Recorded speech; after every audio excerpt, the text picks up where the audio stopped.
तो हेलो भाई, कैसे हो आप लोग। तो बहुत दिनों बाद डीसी ने कुछ ऐसा दिया है जिसे देखकर फैंस की उम्मीदें बढ़ सकती हैं, जिसे देखकर फैंस को ऐसा लग सकता है कि अभी भी डीसी जिंदा है। नहीं तो बिल्कुल ही डिफरेंट मूवी दिए जा रहे थे या फिर बहुत ही बुरी मूवी दे रहे थे, लेकिन अभी उनकी लैंटर्न फ्री जा रही है जिसमें हमें ग्रीन लैंटर्न के बारे में देखने को मिलेगा। और हेल जॉर्डन से लेकर जो हमारा ये गाय था सुपरमैन के अंदर, वहां तक की पूरी स्टोरी होगी। और ये one of the best presentation है ग्रीन लैंटर्न का। और ये लोग काफी ग्राउंडेड भी होने वाले हैं और ये फ्री इतने बढ़िया है। फिर भी कई लोग ऐसे हैं जो कि इसे नहीं देखने वाले, और एक एक एपिसोड 50 मिनट एक एक घंटे को हो रहे हैं, तो हो सकता है कई लोग नहीं देखेंगे। तो मैंने सोचा क्यों ना मैं इन एपिसोड को कम से कम समय में तुम्हें एक्सप्लेन कर दूं। और तुम भी चाहते हो कि तुम्हें लैंटर्न फ्रिज के बारे में सब कुछ पता हो, लेकिन तुम एक एक घंटे के एपिसोड नहीं देखना चाहते, तब तुम मेरी सीरीज को फॉलो कर सकते हो। तो बस अभी स्टार्ट करते हैं इस वीडियो को। ये एपिसोड स्टार्ट होता है 1996 में, जहाँ पर टीवी पे इंटरव्यू आ रहा था, जहाँ पर हेल जॉर्डन था यानी कि ग्रीन लैंटर्न बैठा हुआ था। और हमें बताया जाता है कि 10 साल पहले हेल जॉर्डन ने अपने आप को लोगों के सामने रिवील किया था। उस वक्त उसने लोगों को मीटियोर से बचाया था। और 10 साल पहले यानी कि 1986 में लोगों को पता चल चुका था धरती पर कुछ ऐसे लोग भी हैं जिनके पास सुपर पावर्स हैं। 1986 में लोगों को पता चल चुका था कि यहाँ पर एलियंस भी एग्जिस्ट करते हैं। और ये पहली बार है कि जब धरती पर लोगों को मालूम पड़ेगा, क्योंकि सुपरमैन अभी भी इंट्रोड्यूस नहीं हुआ है यहाँ पर। इंटरव्यू इनका नॉर्मल चल रहा था, लेकिन वहाँ पर हेल जॉर्डन बताता है जब इसे रिक्रूट किया गया था तो इसे सिर्फ एक सवाल पूछा गया था, क्या तुम्हें डर लग रहा है? और तुम्हें जवाब पता है, बिल्कुल नहीं। तो हेल जॉर्डन, देखो मैं ग्रीन लैंटर्न को हेल जॉर्डन ही बोलने वाला हूँ, क्योंकि इसमें कुछ ऐसे लोग भी हैं जो कि आगे चलकर ग्रीन लैंटर्न बनेंगे। तो अब सबको ग्रीन लैंटर्न बोलना काफी कंफ्यूजिंग हो रहा है। तो अभी जो करंटली ग्रीन लैंटर्न है वो है अपना हेल जॉर्डन। जो हेल जॉर्डन है वो पहले से ही आर्मी में एक पायलट रह चुका है। उसके डैड भी एक पायलट थे जो कि एक एक्सीडेंट में मर गए थे। और इस इंटरव्यू को एक बच्चा भी देख रहा है जिसका नाम है जॉन स्टीवर्ट। देखो ये जो बच्चा है ना, ये ग्रीन लैंटर्न में बहुत ही ज़्यादा इंस्पायर हो जाता है, लेकिन इसके फैमिली को काफ़ी मिस्टीरियस तरीके से दिखाया गया है। इनके पास भी कुछ राज हैं, और जो इनके डैड है उनकी वजह से इनके सारे बच्चे बहुत ही डरते हैं। ये लोग इतना ज़्यादा डरते हैं कि अपने डैड के सामने कोई भी टीवी नहीं देख रहा है। उसके डैड आ रहे हैं और ये लोग पहले से चिल्ला रहे हैं भाई टीवी बंद कर, टीवी बंद कर। लेकिन जॉन ग्रीन लैंटर्न से इतना ज़्यादा इंस्पायर हो चुका है भाई, अब उसे डर लग ही नहीं रहा है। उसके डैड रूम में एंटर करते हैं, और रूम में एंटर करने से जस्ट एक सेकंड पहले जब तक वो टीवी पर देखें तब तक जॉन जो है टीवी को बंद कर देता है। लेकिन उन्हें मालूम पड़ जाता है कि ये क्या देख रहा था, और वो पूछते हैं कि उस बंदे का नाम क्या था, और ये बोलता है हेल करके कुछ था। उसको पूरा नाम याद नहीं है, बस इतना याद है कि एक बंदा है जो कि ग्रीन लैंटर्न है और वो थोड़ा भी नहीं डरता। और उसके बाद पता नहीं क्यों मगर उसके डैड जो है उसका एक टेस्ट लेते हैं, उसको रूम को बाहर लेके जाते हैं और उसके फर पर रख कर उसको शूट करते हैं। और भाई इतना तगड़ा इंस्पायर हुआ है ना कि अपने पल के तक नहीं झपका था। तो उसके बाद हमें एक टाइम जंप देखने को मिलता है और हम आते हैं सीजन 2016 में।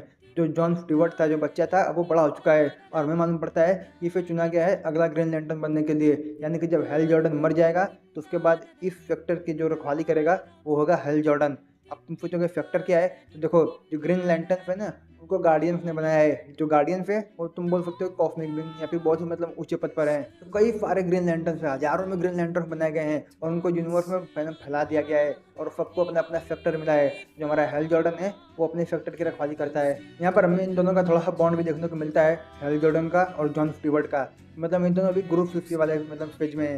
यहाँ पर हेल जॉर्डन उसको ट्रेन तो कर रहा है, लेकिन हेल जॉर्डन की जो पर्सनैलिटी है ना वो बहुत ही ऐसी है केयर फ्री वाली। जो हो रहा है होने दो, किसी चीज़ को मतलब ही नहीं है, एकदम चलो फंगे टाइप में रह रहा है ये। और तो और ये अपने सीनियर्स की बात भी नहीं सुनता है। तुम समझ जाओ किस तरीके की पर्सनैलिटी है। तो लोग कार से जा रहे होते हैं ताकि जॉन को फ्लाई करने की ट्रेनिंग दे सकें, और भाई अलग ही तरीके से ट्रेनिंग देता है। सीधे कार से कूद जाता है और अपनी रिंग कार वहीं छोड़ देता है। अब यहाँ पर जॉन के पास बस एक ही चांस था, रिंग को पहने और अपने आप को बचाए, और वो बचा भी लेता है। और जब वो बाहर निकलता है किसी तरफ बचकर, तो सीधे अपने डैड को कॉल लगाता है कि मुझे नहीं बनना यार, ये तो सीधे मुझे मारने वाला है। लेकिन वो बाद में मान जाता है क्योंकि उसका सपना बचपन से यही है कि उसको एक ग्रीन लैंटर्न बनना है। अब देखो जब वहाँ से निकल कर जाता है तो फिर रिंग को टच करते हुए जा रहा होता है, और तभी फिर कुछ एक्टिवेट होता है और वहाँ पर हमें देखने को मिलता है हेल जॉर्डन का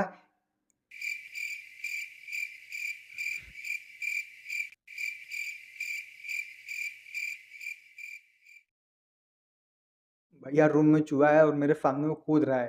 अब मैं यहाँ पर बैठा हूँ, जान नहीं रहा हूँ उसको कुछ बोलने के लिए, मगर जान दो, आज उसको जी लेने दो। तो जॉन वहाँ से किसी तरह से निकल जाता है और वो रास्ते पे चलते हुए रिंग को टच कर रहा होता है, और उसको गलती से या फिर अनकॉन्शियसली कुछ पावर एक्टिवेट होती है, यानी कि हेल जॉर्डन का एक होलोग्राम उसके सामने आता है। अब जो ये होलोग्राम है ना वो ऐसा है कि हेल जॉर्डन का एक बैकअप है, उसकी सारी मेमोरी जिसके अंदर है। जितने भी ग्रीन लैंटर्न है वो हर एक हफ्ते में अपनी मेमोरी को एक तरह से यहाँ पर स्टोर करते हैं ताकि इमरजेंसी में ये काम आ सकें। लेकिन जो हेल जॉर्डन है ये इतना केयरलेस बंदा है कि उसने 10 साल अपनी मेमोरी को स्टोर नहीं किया हुआ, और जो उसकी मेमोरी स्टोर हुई है, जो उसका बैकअप बना है, जो उसका होलोग्राम है, उसको पता है कि वो कैफा है, और इस वजह से मतलब उसको ये भी पता है कि एक इम्पोर्टेंट बात है जो वो भूल गया होगा, और इसलिए उसको मैसेज भी देता है जॉन को, जब भी तुम हेल्प मिलना उसको बोलना there is hell in Rufwell in Nebraska. और इसका मतलब ये है कि बर्फ गिरने वाली है रफवेल नब्रास्का में। जो ये रफवेल नब्रास्का है, एक लोकेशन है, तो जहाँ पर उसकी कार गिरी थी वहाँ से 3 मील दूर एक ढाबे के ऊपर मतलब हेल बैठा हुआ है, और वहाँ पर वो लोगों को कैसे ऑटोग्राफ दे रहा है। और जब वहाँ पर जॉन एंटर करता है तो वो जॉन से पूछता है, तो बताओ तुमने अपने आप को बचाने के लिए क्या किया। और जॉन क्या करता है, मतलब उसने एक रबर टाइप में बॉल बना लिया अपने चारों राउंड। और मतलब इससे जो है हेल बहुत ही डिसअपॉइंट होता है कि यार तुम्हारी इमेजिनेशन बहुत ही कम है, लेकिन जॉन उसे उसका मैसेज बताता है, और मैसेज सुनने के बाद भाई ये तुरंत वहाँ से निकल लेता है। और अब जॉन उसको उसके पीछे पीछे जाना पड़ेगा, और वो भी पैदल या फिर ट्रांसपोर्ट का यूज करके। वो अपने साथ थोड़ा कर लेकर जा सकता था, मगर उसने फिर ऐसे ही छोड़ दिया। और अब वो 6 घंटे ट्रैवल करता है दोबारा फिर हेल के पास पहुंचने में। हम देखते हैं कि हेल एक फुटबॉल स्टेडियम में बैठा हुआ है, और मतलब फिर बैठा हुआ है, कुछ कर भी नहीं रहा वहाँ पर। और जॉन आकर इस बात पर थोड़ा मतलब गुस्सा तो करता है, यहाँ पर काफ़ी सारी भीड़ है, पुलिस है, और काफ़ी गोलीबारी हुई यहाँ पर। जॉन इस बात को लेकर भी गुस्सा करता है, तुम मुझे अपने साथ लेकर जा सकते थे, लेकिन तुमने मुझे अकेले छोड़ दिया, मुझे 6 घंटे लगे यहाँ पर आने में। तो हेल बोलता है कि मैं तुम्हारा टेस्ट ले रहा था, देख रहा था क्या तुम यहाँ तक पहुँच पाओगे या फिर नहीं पहुँच पाओगे। मतलब कुछ भी टेस्ट ले रहा है बंदा। लेकिन जब जॉन पूछता है तुम इतना जल्दी यहाँ पर आ गए थे फिर भी चुपचाप बैठे क्यों हो, तब वहाँ पर मतलब हम देखने को मिलती है एक पुलिस ऑफिसर। अब जो ये पुलिस ऑफिसर है इसका नाम है फेरिफ। ये हेल को पहले से जानती है, और फिर ये भी पता है इसके पास पावर्स तो हैं, मगर ये किस तरीके का बंदा है। फिर मतलब कोई भी काम तो बिगाड़ देगा। अब वो काम को बिगाड़ता है या नहीं बिगाड़ता है वो तो अलग बात है, मगर इसको ऐसा ही लगता है। और यहाँ पर जो मतलब हेल है ना, वो ऐसे ही हर चीज़ में इंटरफेयर नहीं कर सकता। अगर ह्यूमंस दूसरे ह्यूमंस को मार रहे हैं तो वहाँ पर पुलिस इन्वेस्टिगेट करेगी, हेल नहीं इन्वेस्टिगेट करने वाला वहाँ पर जाकर। हाँ, लेकिन अगर बाहर कोई एलियन स्पीशीज जाती है तब वो मतलब जुरिडिक्शन वहाँ पर हेल जॉर्डन की हो जाती है। वहाँ पर पुलिस इंटरफेयर नहीं करने वाली, और मतलब हेल जॉर्डन ग्रीन लैंटर्न के रूप में उस पूरे चीज़ को इन्वेस्टिगेट करेगा।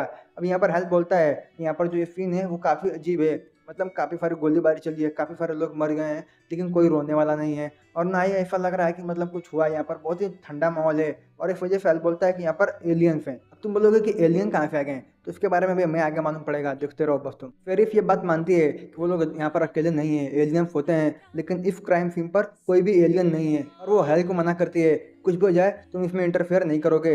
और यहाँ पर जॉन और हेल के बीच में थोड़ी आर्ग्यूमेंट भी होती है। जॉन बोलता है कि नहीं यहाँ पर कोई एलियन नहीं है, जबकि हेल जॉर्डन बोलता है कि बेटे जब तुम गोटे में था तब से मैं यहाँ पर हूँ, मुझे पता है यहाँ पर एलियन है तो है।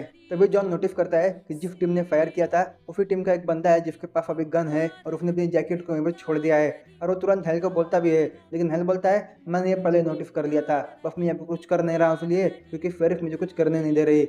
वो बोलता है क्या तुमने फेरिफ को बताया कि वहाँ पर एक ऐसा बंदा है जिसके पास अभी भी गन हो सकती है। हेल बोलता है तुम जाकर खुद ही क्यों नहीं बता देते। और जैसे वो जाता है उसको बताने के लिए, फेरिफ बोलते मुझे पहले से पता है, लेकिन अगर मैंने यहाँ पर कुछ किया तो वो फायर कर देगा, और यहाँ पर काफी सारे अभी सिविलियन है। लेकिन जब जॉर्डन नीचे जाता है तो वो देख लेता है, और बस यहाँ पर गड़बड़ी हो चुकी है। अब वो बंदा वहाँ से निकल लेता है, के पीछे जॉन भागता है, जॉन के पीछे फेरिफ भागती है, लेकिन हेल जॉर्डन ये बंदा उठता भी नहीं है। ये अपने ग्रीन लैंटर्न की पावर से तुरंत पकड़ सकता है, लेकिन ना तुम लोग मेरी बात नहीं मानोगे, जाओ दौड़ो अपना पसीना बहाओ। लेकिन फाइनली जॉन उसको कैच कर लेता है, और वहाँ पर मतलब फिर हेल भी आता है। वो बोलता है फेरिफ पे कि मुझे बस थोड़ा टाइम के लिए इसको इन्वेस्टिगेट करने दो, कुछ बस क्वेश्चन पूछूंगा उससे, लेकिन वो नहीं मानती। तो बस उसके बाद हेल अपना दिमाग लगाता है, अपने रिंग जॉन को देता है, और वो कुछ बंदों से मतलब में फिर लड़ाई कर लेता है ताकि पुलिस आए और उसको भी पकड़ कर लेके जाए, जेल में बंद कर दे। और जब वो जेल में जाएगा तो एक बार बात कर लेगा। लेकिन वहाँ पर पुलिस तो आती है, लेकिन जो फेरिफ है वो उसको दूसरे जेल में बंद कर देती है। और यहाँ पर जब वो फाइट कर रहा था तो जॉन एक औरत से मिलता है, इन दोनों की कुछ बातें भी होती हैं। हेल जाता है जेल में, और जो जॉन है वो जाता है कार के अंदर। यहाँ पर हमें एक इंटीमेट सीन भी देखने को मिलता है। और उसके बाद जो जॉन है वो जाता है पुलिस स्टेशन में ताकि वो हेल को छुड़ा सके, लेकिन फेरिफ फिर मना करती है कि नहीं, फिर इसको कोर्ट में जाना पड़ेगा। और हेल जॉर्डन भी सारी बातें मान रहा होता है, वो चाहे तो अपनी पावर से निकल कर भाग सकता है, लेकिन नहीं, उसको ये सारी चीजें करने में मजा आता है। लेकिन कोर्ट के अंदर देखो सीन थोड़ा अलग हो जाता है। हेल जॉर्डन अपने आप को डिफेंड नहीं कर पा रहा होता, तभी वहाँ पर रैंडमली एक वकील आता है। अब जो ये वकील है ये हेल जॉर्डन को डिफेंड करता है, और वहाँ पे उसको छुड़ा भी लेता है, बदले में उसको $2 लाख देने पड़ते हैं। इन टर्न आउट कि जो वकील है ये फेरिफ का ही पति है, मतलब फेरिफ का हस्बैंड ही वकील है जिसको फेरिफ ने पकड़ा है, उसको बिली बचा रहा है। जो उसका हस्बैंड है उसका नाम बिली है। और फिर बिली ये बताता है कि मैंने तुम्हें अपनी मर्जी से नहीं बचाया, मेरे डैड हैं जो तुमसे मिलना चाहते हैं, और इस वजह से मैंने तुमको बचाया है। अब जो उसके डैड है ना, उसको देख कर ऐसा लगता है कि मतलब थोड़ा गैंगस्टर टाइप बंदा है, क्योंकि उसकी सिक्योरिटी बहुत ही टाइट होती है। बिली उसको इनवाइट करता है कि तुम मेरे घर पर आओ डिनर के लिए, और वहीं पर हम बात कर लेंगे। बिली अपने साथ जॉन को भी लेकर जाता है, वो लोग अपने घर जाते हैं और वहाँ पर इतनी टाइट सिक्योरिटी देखकर इनको कुछ ऐसा लगता है कि यार कुछ तो एबनॉर्मल हो रहा है यहाँ पर, मगर कुछ इनको मालूम नहीं पड़ता कि ऑफकोर्स टाइट सिक्योरिटी है, कुछ डॉन टाइप बंदा है, तो इतना तो लोग रखते हैं अपने पास में। तो हेल जो है बिली के डैड से मिलता है, वो फिर रीजन में पूछता है कि मतलब मेरी बेल क्यों कराई, और उसका रीजन बहुत ही नॉर्मल था। धरती पर एलियंस आ चुके हैं और उनसे हमें खतरा भी है, तो मैं चाहता हूँ कि तुम हमें बचाओ, क्योंकि उन एलियंस की वजह से इसके बच्चे भी खतरे में आ रहे हैं। मतलब कई बार इसका इनकाउंटर हो जा रहा है उन लोगों से। अब वो लोग बिल्कुल अलग हैं, अर्थ के हैं भी नहीं, और उनकी वजह से जब इसके बच्चों की जान खतरे में आ रही है, तो फिर ये चाहता है कि मतलब एलियंस जो है उनको तुम यहाँ से हटाओ, और जो ये एलियंस है तुम इनको मतलब ऐसा डिस्टिंग्विश भी नहीं कर पाओगे कि ये ह्यूमन है और ये एक एलियन है, देख कर तो बिल्कुल नहीं कर पाओगे। हेल बोलता है कि मैं मतलब तुम्हारी मदद कर सकता हूँ, लेकिन तुम्हारी बहू है जो कि मुझे मतलब अपनी इन्वेस्टिगेशन करने नहीं दे रही, तो बोलता है इसका इंतजाम मैं कर दूंगा, और उसके बाद हम देखते हैं इंतजाम कर भी देता है। और वहीं दूसरी तरफ जो जॉन है वो बाहर मतलब इनके बच्चों के साथ में खेल रहा होता है, और वहीं पर एक औरत आती है, और ये वही औरत थी जो उससे कार में ले गई थी। तो हमें यहाँ पर ये मालूम पड़ता है जो बिल्ली की मॉम थी और जो कार में औरत थी वो दोनों सेम ही थी। ठीक है, वही है, मैं कुछ नहीं बोल रहा हूँ, बढ़िया है। उसके बाद हम जेल में आते हैं। यहाँ पर जो शेरिफ है वो अभी भी नहीं मान रही होती कि ये बंदा एलियन है, लेकिन अब इसको इन्वेस्टिगेट करने की मतलब परमिशन मिल चुकी है, तो हेल जाता है अंदर इन्वेस्टिगेशन करने के लिए। पहले कुछ चीज़ें नॉर्मल चलती हैं, ऐसे ही मतलब क्वेश्चन पूछता है, वो बता दे रहा होता है, और ये नॉर्मल था कि अगर वो ह्यूमन के बीच में आया है तो वो इतना तो प्रिपरेशन करके ही आया होगा। लेकिन उसके बाद जो है हेल वो ऐसे क्वेश्चन पूछता है जो कि उन लोगों ने सोचा भी नहीं होगा कि मतलब कोई ऐसे क्वेश्चन पूछ सकता है। वो पूछता है कि हैरी पॉटर किस स्कूल में गया था। भाई गोटेड क्वेश्चन, बहुत बढ़िया क्वेश्चन पूछा तुमने कि हैरी पॉटर किस स्कूल में गया था। और ऐसे कई सारे उटपटांग क्वेश्चन पूछता है, और ये काफ़ी सिंपल थे, मतलब हर किसी को पता ही होते हैं, लेकिन उसको नहीं पता था। और बस यहाँ पर उसका फक बढ़ने लगता है, और धीरे धीरे करके वो उसके मतलब उसे कबूल करवा लेता है कि हाँ वो एलियन है। और यहाँ पर ये भी मालूम पड़ता है कि जो ये एलियंस है ना वो ह्यूमंस को हेट भी करते हैं, क्योंकि वो अर्थ को खुद ही डिस्ट्रॉय कर रहे हैं, पॉल्यूशन बढ़ा रहे हैं, गरीबों की मदद भी नहीं करते, मतलब ऐसे भूखमरी कहीं भी चल रही है, और जब तक इलेक्शन नहीं आ रहा है कोई ध्यान भी नहीं दे रहा है इन चीज़ों पे। लेकिन जो एलियंस है वो यहाँ पर आ क्यों रहे हैं, क्या मकसद उनका, वो नहीं मतलब बताता इनको, लेकिन ये बताता है कि इसके बॉडी में एक बायोलॉजिकल न्यूट्रॉन डिवाइस है जो कि इसके माइंड से कनेक्ट है, यानी कि सिर्फ इसको सोचने भर की देरी है और बस उस डिवाइस को एक्टिवेट कर देगा। और अगर इसने इस डिवाइस को एक्टिवेट कर दिया तो इससे इतना बड़ा ब्लास्ट होगा कि पूरी सिटी डिस्ट्रॉय हो सकती है। अब देखो यहाँ पर हेल जॉर्डन जो है उसका कुछ अपना लफड़ा अलग चल रहा है, और ये बंदे को मतलब ऐसा लगता है कि यहाँ कुछ चल रहा है इसका लफड़ा, इस वजह से ये इसको उसकी स्पीच याद दिलाता है। जब वो ग्रीन लैंटर्न बना था तो वहाँ पर वो लोग एक स्पीच देते हैं, और वो स्पीच सुनकर इसको गुस्सा भी आता है, और उस गुस्से की वजह से इसको पीटने लगता है, और बस वहीं पर इस डिवाइस को एक्टिवेट कर देता है। लेकिन हेल जॉर्डन अपने रिंग का यूज करता है और उस पूरे के पूरे मतलब ब्लास्ट को ही अपने एक फोर्स फील्ड से कैप्चर कर लेता है। मतलब वहाँ पर ब्लास्ट बाहर नहीं जाता, किसी को भी कोई नुकसान नहीं पहुँचता, मगर फिर भी इम्पैक्ट इतना था, पूरी बिल्डिंग हिल जाती है, ऐसा लगता है आसपास भूकंप आ गया है। लेकिन ब्लास्ट करने से पहले वो इतना बात बोलता है कि हम यहाँ पर बदले के लिए आए हैं। कैसा बदला है, क्या बदला है, वो तुम्हें बाद में मालूम पड़ेगा। और उसके बाद हमें आज फिल्म देखने को मिलता है 2026 का। अब 26 में विंटर का सीजन है, और यहाँ पर जो जॉन स्टीवर्ट है वो थोड़ा और बड़ा हो चुका है, और वो अपनी कार से कहीं पर जाता है, वहीं पर फेरिस भी है, वो दोनों मिलते हैं, थोड़ी बहुत बातें करते हैं, और हमें देखने को मिलता है कि स्टेयर्स के ऊपर कोई बैठा हुआ है, और वो पूरी तरीके से ठंड में जम चुका है। और वो कौन है, वो है हेल जॉर्डन। उसको देखकर तो ऐसा लग रहा है कि मर चुका होगा, अब पता नहीं मरा है कि नहीं मरा, वो तो हमें फोटो में मालूम पड़ेगा। लेकिन हाँ, ये मतलब ऐसा उसके पूरे बॉडी पे खून हो जाता है, ऐसा लगता है कि उसने मारपीट करी है। और ऐसा क्यों है कि मतलब वो हिल नहीं हुआ, क्योंकि उसने अपनी रिंग पहनी नहीं है, और बस यहीं पर ही पूरा एपिसोड खत्म हो जाता है।